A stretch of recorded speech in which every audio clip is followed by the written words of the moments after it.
오늘 말씀은 요한복음 19장 38절로부터 42절까지 말씀입니다. 함께 읽겠습니다.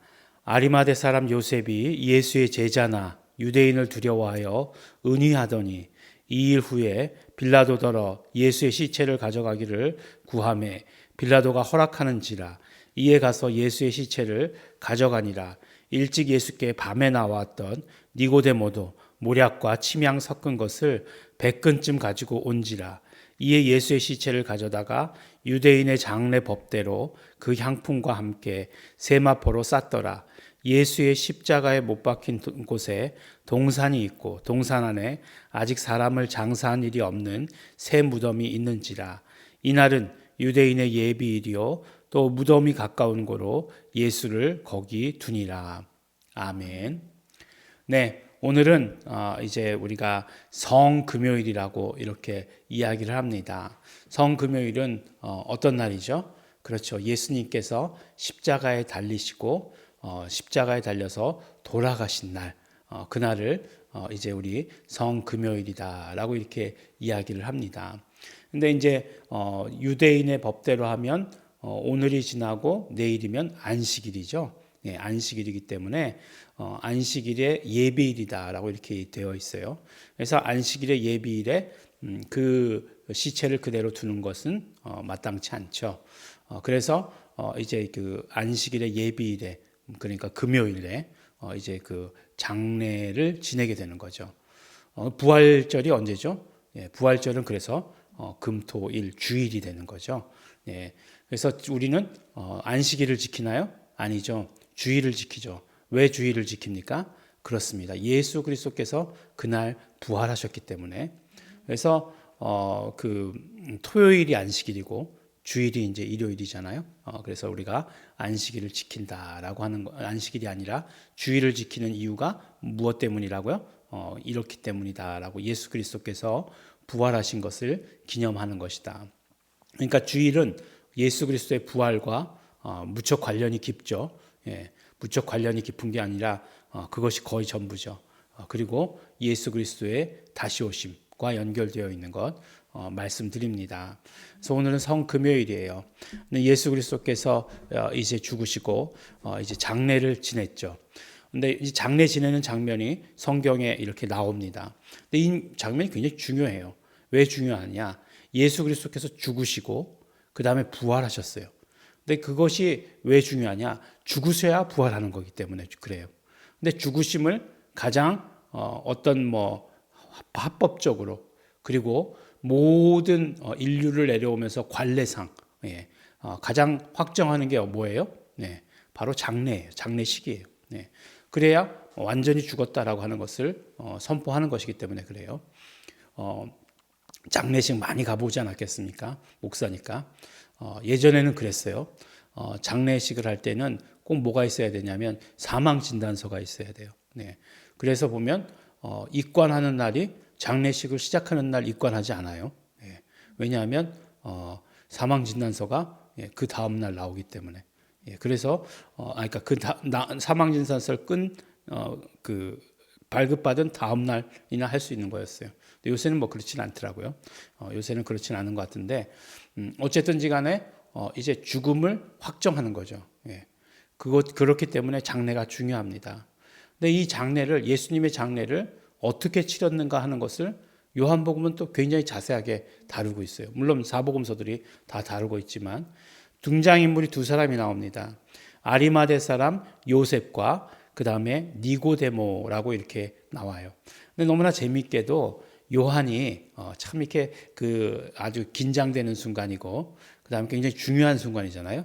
그럼에도 불구하고 이 등장 인물들의 그 캐릭터를 설정하는 것에 대해서 아주 게을리하지 않습니다. 무슨 말씀이냐? 아리마대 사람 요셉 딱 이렇게 해놓고 그냥 아리마대 사람 요셉과 니고데모가 했다 이렇게 얘기하면 다 누구나 다 아리마대 사람 요셉과 니고데모가 누군지 알 수 있을 텐데 아리마대 사람 요셉이라고 이렇게 얘기하고 예수의 제자나 유대인을 두려워하여 은휘하더니는 뭐예요? 드러내지 않았다는 거잖아요. 그리고 또 니고데모를 뭐라고 얘기하죠? 일찍 예수께 밤에 나왔던 이렇게 얘기하지 않습니까? 예수께 오긴 왔었는데 언제요? 밤에 나왔었던 누구죠? 거듭남에 대해서 굉장히 중요한 질문에 대해서 질문을 했던 요한복음 3장에 나오지 않습니까? 그래서 이렇게 얘기하는 걸 보고 있어요. 근데 이렇게 숨어 있다가 이렇게 튀어나오는 것, 이걸 뭐라고 얘기하죠 요새? 커밍 아웃 이렇게 얘기하지 않습니까? 커밍 아웃 했다 이렇게 얘기해요. 그렇지 않습니까? 그래서 지금까지는 예수님의 제자이고 예수 믿는다는 것 자체를 감췄다는 거죠. 왜냐하면 이 사람들은 그 예루살렘 공회의 사람 공회의 회원이었어요. 그러니까 굉장히 어떤 면으로 이야기하면 지위가 높은 사람이었죠. 그리고 자기가 아직도 한 번도 장사한 일이 없는 새 무덤이 있다라고 하는 것. 그 다음에 예수님께 나올 때 향품으로 모략과 침향 섞은 것을 100근쯤 가져 나왔다라고 하는 것은 이 사람들이 재력이 상당했다. 재력이 받쳐줬다라고 하는 것을 의미하는 거예요. 그렇기 때문에 굉장히 부자였고 기득권이었고 그 다음에 유대인 그 사회에서의 그런 어떤 리더였다라고 하는 사실을 우리가 알 수 있는 거죠. 그런데 그때에 내가 예수 믿는 사람이다라고 얘기하면 어떻게 되는 거죠? 그 모든 기득권을 다 잃을 수도 있는 것이죠. 근데 그럼에도 불구하고 이제 예수님의 장사 때에는 그 모든 기득권을 다 포기하고 커밍아웃을 한 거예요. 나는 예수 믿는 사람이다. 나는 예수님의 제자다라고 하는 것을 드러낸 것입니다. 근데 그것을 드러냈다라고 하는 것도 중요하지만 그렇지만 이들이 장례를 지낼 때에 이들의 믿음이 어떠했다라고 하는 것도 우리에게 보여준다라고 하는 거예요. 믿음이라고 하는 것이요. 우리가 정말 그 믿음이라고 하는 것을 보면은 이제 믿음의 조상 아브라함 이후에 계속해서 예수 그리스도의 모든 언약은 예수 그리스도에 대한 언약은 믿음으로 이루어져 온 것을 우리가 보게 됩니다. 그래서 보면 뭐 여인들의 믿음이 나오고 그 다음에 믿음을 어떻게 사용했는지 그 믿음을 사용한 사람들의 이야기가 나오는 거죠. 그래서 우리 히브리서 11장을 보면 믿음장이라고 이렇게 얘기하는 그곳에 믿음을 어떻게 사용한 사람들의 이야기가 나오죠. 그 믿음의 이야기는 정말 가장 어두운 순간에도 가장 밝은 빛을 내는 것이 믿음의 사람들의 이야기예요. 가만히 생각해 보면 우리 뭐 신구약 중간사가 가장 암흑기였다라고 이렇게 얘기하지만 어쨌든지 간에 이제 예수님이 오신 다음에 예수님이 안 계신 이 3일간보다 더 어두웠던 순간은 어디 있겠는가 하는 것이에요. 물론 뭐 우리의 삶에서 정말 그때가 우리에게서는 암흑기였어 라고 이야기할 수도 있겠지만 그건 뭐 우리 인생에서 내가 느끼는 경험이고 지금은 어떻게 해요? 예수 그리스도께서 죽으셨잖아요. 그 예수 그리스도께서 죽으시고 그 3일 동안의 그 암흑이라고 하는 것이 얼마나 큰 암흑이었겠는가 하는 것이에요. 그 우리가 아는 대로 예수님께서 돌아가시기 전에 그러니까 어떻게 됩니까? 그때부터는 6시부터는 그러니까 낮 12시죠. 낮 12시서부터 해가 빛을 잃었다라고 이렇게 이야기하잖아요. 실질적으로 예수 그리스도께서 죽으실 때 그렇게 어둠이 닥쳤다는 거예요. 근데 지금 안 계시는 그런 어둠 가운데 무엇만 보이느냐? 바로 이 믿음만 보인다라고 하는 거예요. 누구의 믿음? 바로 아리마대 사람 요셉과 이 니고데모의 믿음만이 빛을 발한다라고 하는 거예요. 여러분들 혹시 연극을 보신 적이 있으신지 모르겠지만 연극이라고 하는 것, 뭐 몇 막 몇 장 뭐 이렇게 되어 있지 않습니까? 1막, 2막 뭐 이렇게 되어 있잖아요. 그러면 요새는 이제 그 무대도 보면 알고 이 장면 전환이 아주 기가 막힙니다. 근데 어쨌든지 간에 1막, 2막 하면은 그 텀이 있잖아요. 그러면 그 텀 가운데 어떻게 되냐면 배경이 막 바뀌어요. 배경이 바뀌면 어떻게 합니까? 불 다 켜져 있는 채로 우리가 이렇게 막 그냥 다 바뀌고 그러지 않죠. 그러면 1막과 2막 사이에는 완전히 암전이 있어요. 그래서 완전히 불이 다 꺼집니다. 껌껌해요. 그런데 그 사이에 우리가 이제 처음에는 안 보이죠. 불이 팍 꺼지면 아무것도 안 보이죠. 근데 이제 조금 있으면 눈을 이렇게 막 지켜두고 있으면 이렇게 뭔가 보여요. 뭔가 보이지 않습니까? 뭐가 보이죠? 그 무대에서 막 뭔가를 옮기는 사람들의 모습이 보여요. 근데 마치 아리마대 사람 요셉과 이 니고데모가 그런 사람이 아니었을까? 그러니까 예수 그리스도의 완전하신 죽음과 예수 그리스도의 부활 이 사이에서 중간에 그들이 정말 깜깜했던 그 시간에 자신들의 믿음을 사용함으로 말미암아 믿음으로 이 모든 하나님의 사건들을 이어가는 그런 사람들 아니었을까라는 생각을 합니다. 물론 요한이 꼬집은 대로 그동안 숨어 있었고 밤에 찾아왔었고 했지만 이제는 더 이상 참을 수 없어서 커밍아웃 했죠. 예수님의 그 당시에 가장 핫했던 예수님에 대해서 그 예수님의 장례를 치렀다라고 하는 것이 소문이 안 나겠습니까? 소문이 급속도로 났겠죠. 그 소문이 났겠지만 그 다음부터는 이제 예수님의 제자의 삶을 살았겠죠. 모든 다 기득권을 포기하고서 그렇지만 이제는 이제 드러냈다라고 하는 것이에요. 그런데 이들의 믿음이 어떤 믿음이냐 하는 것을 보여주는 게 있어요.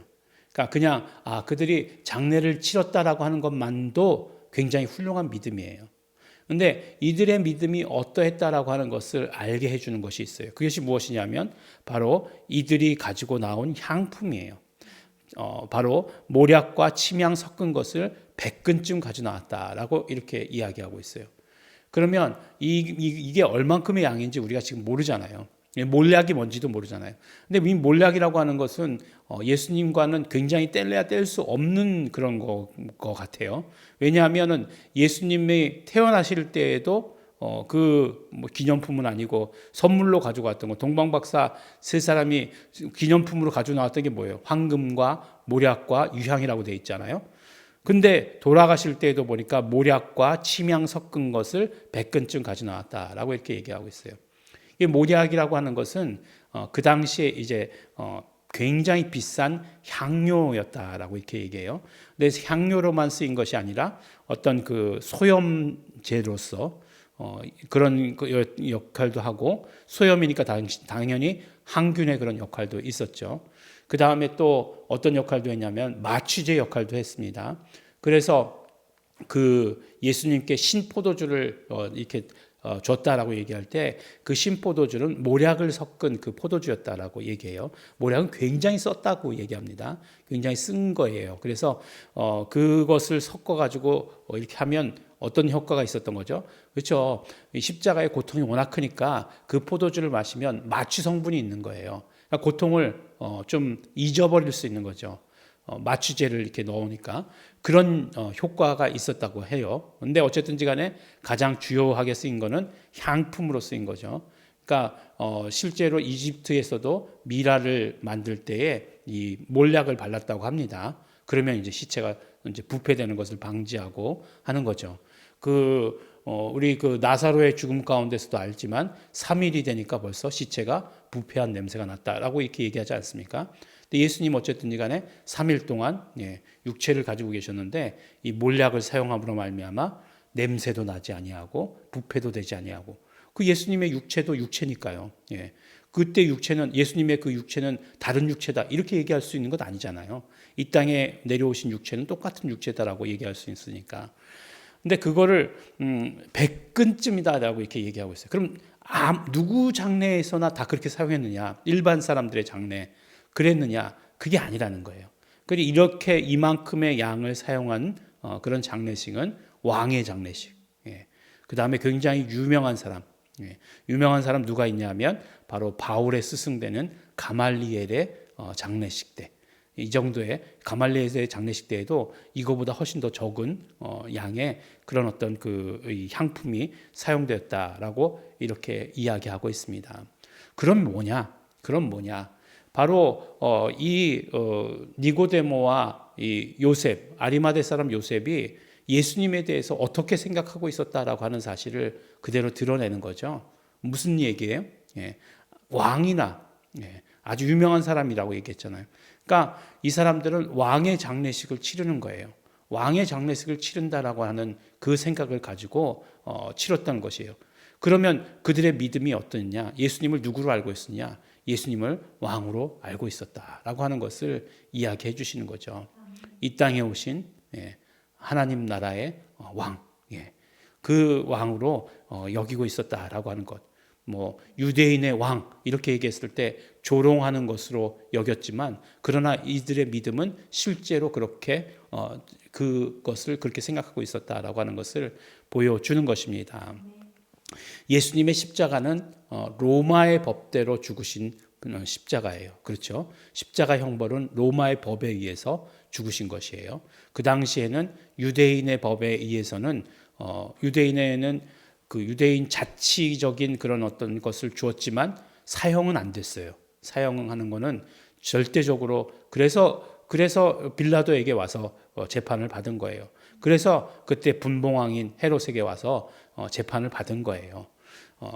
그런데 로마의 법으로 죽은 사람이 이 법은 이 장례는 어떤 법으로요? 유대인의 장례 법대로라고 이렇게 이야기했어요. 가장 유대인 같은 두 사람, 두 사람이 예수님의 장례를 치렀어요. 그리고 예수님은 그 두 사건 사이에 죽으심과 부활이라고 하는 그 사건 사이에서 이들의 어떤 믿음의 행동에 따라서 부활로 옮겨지는 그런 것들을 우리가 보게 되는 것입니다. 예수님의 장례가 이런 굉장히 중요한 의미가 있어요. 완전히 죽으셔야 완전히 부활하시는 것이니까.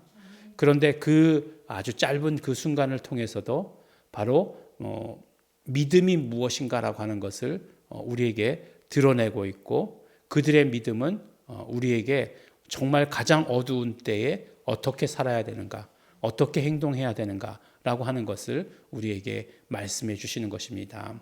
가장 어두운 때에도 그때에도 예수님을 왕으로 믿었던 그들의 믿음. 우리는 어떻게 해야 되겠습니까? 예수님 다시는 그런 죽으심을 맛보실 수 없어요. 다시는 그런 죽으심이 있을 수 없습니다. 더군다나 지금은 우리가 성령님께서 함께 하십니다. 어떤 믿음을 우리가 가지고 나가야 될 것인가? 매일 커밍아웃하는 그런 믿음이 되어야 될 것인가? 아니죠. 그렇지 않을 것입니다. 정말로 가장 어두운 때에 예수님이 함께 하시는 것에 대한 믿음이 우리에게 있어야 되고 그 믿음을 가지고 있다면 예수님께 무엇을 드려야 되겠는가 하는 것 우리에게서 말씀해 주시는 것입니다. 오늘은 말씀드렸던 대로 성금요일 예수님께서 돌아가신 금요일입니다.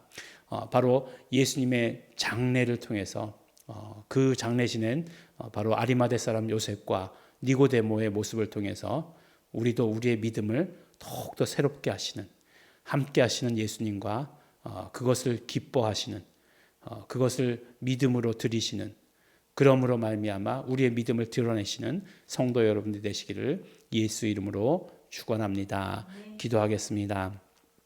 하나님 아버지 감사합니다. 오늘 아버지 하나님 정말 예수 그리스도의 죽으심에 대해서 그리고 또 예수 그리스도의 죽으심을 가지고 그 장례를 가지고 확증했던 아리마대 사람 요셉과 니고데모의 이야기를 보았습니다. 그들의 믿음이 어떠한지 알게 되었습니다. 하나님 아버지, 우리도 그 믿음 갖게 하여 주시옵소서. 우리의 믿음도 예수 그리스도 언제나 함께 하시는 것에 대해서 믿게 하여 주시옵시고, 그러므로 우리의 믿음을 드러내는 자들 될 수 있도록 아버지 축복하여 주시옵소서. 감사드립니다. 예수님 이름으로 기도드렸습니다. 아멘. 우리 그러므로 이 시간에 기도하실 때 우리 정말 감사하시면서 기도하시기 바랍니다. 예수 그리스도의 피 흘리심, 우리 주일날 말씀을 통해서 들은 것 같이 우리의 모든 죄의 값을 치러주신 그 죽으심입니다. 그 피 흘리심입니다. 하나님 정말 감사하고 감사합니다. 오늘 또 그 죽음을 확정하는 예식인 장례 예식을 치른 두 사람의 믿음을 보았습니다. 우리도 그 믿음 가지고 살기를 원합니다. 우리는 그 사람들보다 훨씬 더 좋은 상황에 있습니다. 정말 우리의 믿음을 드러내게 하여 주시옵소서. 성령님, 우리 정말 믿음 드러내며 살게 하여 주시옵소서. 예수님 다시 오시는 날까지 정말 우리가 부활과 예수님의 다시 오심을 이어가는 그런 어떤 그 믿음, 다시 오심 재림에 대한 그 믿음이 우리에게서 드러나게 하여 주시옵소서. 다시 통성으로 기도하시겠습니다.